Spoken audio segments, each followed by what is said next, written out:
بسم اللہ الرحمن الرحیم۔ آج ایک حیرت انگیز واقعہ لے کر آئے ہیں۔ حضور نبی کریم صلی اللہ علیہ وسلم نے خواب میں اس امریکی نوجوان رابرٹ ڈوفیلا کو ایمان کی دولت سے مشرف فرمایا۔ کسی مسلمان سے ملے بغیر اس نے خود ہی کلمہ پڑھا، اسلامی احکامات سیکھے اور قرآنی صورتیں یاد کی۔ ان کا ایمان افروز قصہ آپ کو سناتے ہیں اور آپ اپنے ایمان کو تازہ کریں۔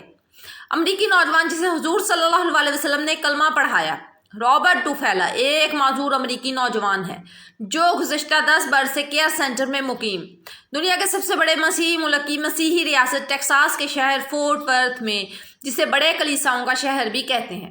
رابرٹ نے زندگی بھر کسی مسلمان سے ملاقات نہیں کی، بلکہ اس نے اسلام کا نام بھی نہیں سنا تھا، مگر اب یہ ایک بامل مسلمان بلکہ ایک ولی کامل ہے۔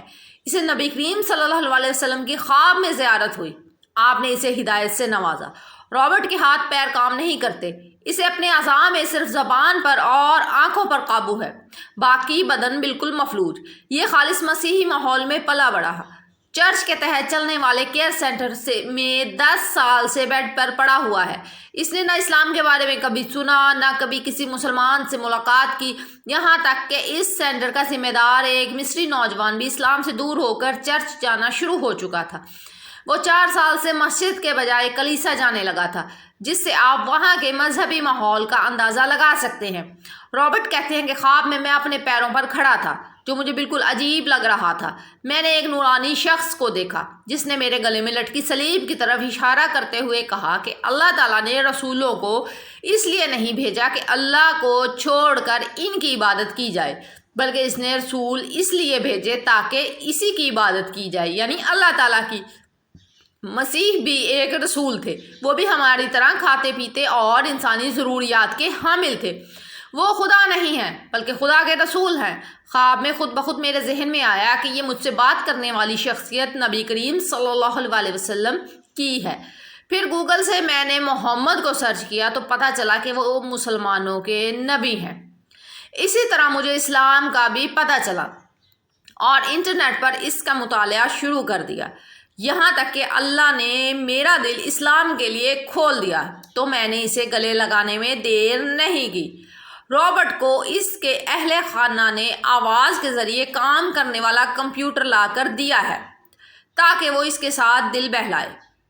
رابرٹ کے بقول میں نے گوگل سے اسلام قبول کرنے کا طریقہ معلوم کر کے خود ہی کلمہ شہادت پڑھ لیا۔ سبحان اللہ۔ اس کے بعد میں نے عربی سیکھنے کے لیے کسی مسلمان کی تلاش کی اور اسکائپ کی مدد سے ایک مصری نوجوان سے قرآن سیکھنا شروع کیا۔ اسی طرح میں نے قرآن کی 10 سورتیں یاد کر لیں۔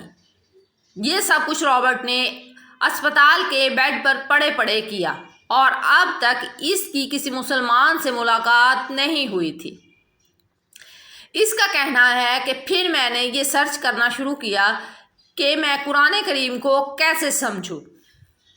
اس سرچنگ کے دوران یوٹیوب پر اللہ نے مجھے نامور امریکی داعی نعمان علی خان سے ملاقات کروا دی، یعنی کہ ملا دیا۔ نعمان علی خان پاکستانی نژاد ہیں اور دنیا کی 500 بااثر ترین مسلم شخصیات میں شامل ہیں۔ وہ ایک مسلمان اسکالر ہے، بڑا عظیم کام کر رہے ہیں۔ امریکہ میں متحدہ بینۃ المدارسات القرآنیہ واللغۃ العربیات کے نام سے بڑا زبردست ادارہ چلا رہے ہیں۔ اب میں نعمان خان کو سننے لگا۔ اچھا، میں نے اپنی ان سرگرمیوں کو چرچ انتظامیہ سے مخفی رکھا۔ اس دوران میں اپنی یاد کی ہوئی صورتوں کو دہراتا رہتا۔ ایک دن اچانک اسی مصری نوجوان نے مجھے سورۃ العصر پڑھتے سن لیا۔ جو چرچ جایا کرتا تھا وہ چونک گیا اور پوچھا کہ یہ تو کیا پڑھ رہا ہے؟ میں نے کہا وہی پڑھ رہا ہوں جو تم سن رہے ہو۔ اس نے کہا کہ کیا تم مسلمان ہو گئے ہو؟ میں نے کہا جی ہاں۔ میں نے پورا قصہ اسے سنایا تو وہ مصری بھی دوبارہ اسلام کی طرف آ گیا، یعنی اس کے ذریعے مصری نوجوان کو بھی ہدایت ملی۔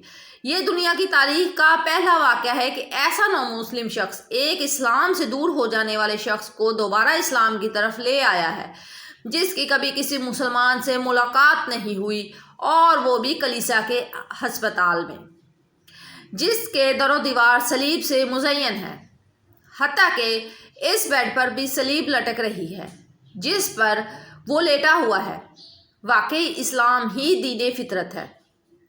بہرحال مصری نوجوان نے دوبارہ مسجد جانا شروع کر دیا، جسے 4 سال پہلے اس نے چھوڑ کر کلیسا جانا شروع کیا تھا۔ اب مصری نو مسلم ہی پہلا مسلمان تھا جس سے رابرٹ ڈوفیلا نے دیکھا تھا۔ اب یہ دونوں پکے دوست بن گئے تھے، لیکن انہوں نے اپنے اسلام کو چھپا رکھا ہے۔ ایک دن رابرٹ نے مصری نوجوان سے کہا کہ میں یوٹیوب پر نعمان علی خان کو سنتا ہوں، میری بڑی تمنا ہے کہ ان سے میری ملاقات ہو جائے، دعا کرو کہ میری یہ تمنا پوری ہو جائے۔ نعمان علی خان کہتے ہیں کہ ایک دن میں اسی مسجد میں بیٹھا ہوا تھا کہ وہی مصری نوجوان میرے پاس آیا جس نے 4 سال پہلے اسلام چھوڑ دیا تھا۔ میں نے نماز پڑھائی تو اس نے کہا کہ امید ہے کہ اللہ تعالیٰ نے میری اور میرے دوست رابرٹ ڈوفیلا کی دعا سن لی ہے۔ میں نے کہا کہ کیا قصہ ہے، تو اس نے پوری تفصیل بتائی۔ میں نو مسلم رابرٹ ڈوفیلا سے ملنے کے لیے بےتاب ہو گیا، جس کی آنکھوں نے چند روز قبل ہی پیارے آقا کریم صلی اللہ علیہ وآلہ وسلم کی زیارت کی تھی۔ مصری سے پوچھا کہ وہ کہاں ہے، کہا کہ یہاں سے 40 کلومیٹر دور فورٹ پرتھ شہر کے ایک ہسپتال میں۔ میں نے اپنے ادارے کے چند سینئر ساتھیوں کو ساتھ لیا اور ہم مصری نوجوان کے ساتھ کلیسا کے تحت چلنے والے اسپتال کی جانب روانہ ہو گئے، جہاں ایک ولی کامل ہمارا منتظر تھا۔ وہاں پہنچ کر جب رابرٹ ڈوفیلا کی حالت دیکھی تو میں سکتے میں آ گیا۔ اس سے قرآن سنا تو بے اختیار آنسو جاری ہو گئے۔ رابرٹ نے کہا کہ اگلا جمعہ آپ کے ساتھ مسجد میں پڑھوں گا، جو اس کی زندگی کا پہلا جمعہ بلکہ پہلی باجماعت نماز تھی، لیکن اس کے لیے ہلنا جلنا ممکن نہ تھا۔ ہم نے رابرٹ کو لانے کے لیے خصوصی چیئر کا انتظام کیا جس میں بٹھا کر اسے مسجد لایا، حالانکہ ڈاکٹروں نے اس سے کہا تھا کہ وہ 6 ماہ تک کرسی پر نہیں بیٹھ سکتا۔ لیکن مسجد پہنچ کر رابرٹ کا کہنا ہے کہ یہ میری زندگی کے سب سے حسین لمحات ہیں، اب میں آرام سے کرسی پر بیٹھ سکتا ہوں، آج کے بعد ہر جمعہ کو مسجد آیا کروں گا۔ نعمان صاحب رابرٹ سے ملاقات کے بعد کہتے ہیں کہ میں نے اپنی زندگی میں ایسا نورانی چہرہ نہیں دیکھا جیسا رابرٹ کا ہے، اور نہ آج تک کسی کو اپنی زندگی سے اتنا مطمئن دیکھا تھا۔ اب 7 یا 8 جمعے ہو گئے کہ رابرٹ ڈوفیلا بلا ناغہ مسجد آتا ہے، اور میرا ہر خطبہ بھی انہی کلمات پر ہوتا ہے جو میں نے رابرٹ سے سنے۔ بلا شبہ وہ میرے معلم ہے، میرے شیخ ہے۔ اگر مجھ سے پوچھے کہ آپ کس سے بیعت ہیں تو میں فوراً کہوں گا کہ میں شیخ رابرٹ ڈوفیلا سے، بے شک وہ وقت کے بڑے ولی کامل ہیں۔ انا للہ و انا الیہ راجعون۔ کچھ عرصہ پہلے اس ولی کامل کا انتقال ہو گیا۔ آقا صلی اللہ علیہ وسلم نے کس طرح روحانی طور پر اسے ایمان کی دولت سے مالا مال کیا۔ ایمان کی دولت ملنے پر قرآن سے محبت اور اس کو سیکھنے کی عملی کوشش کی گئی۔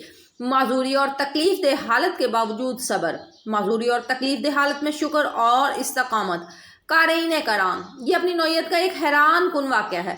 اللہ رب العزت جسے ہدایت دینا چاہے، اور اس وسیلہ سے مصری نوجوان بھی اسلام کی جانب پلٹ آیا۔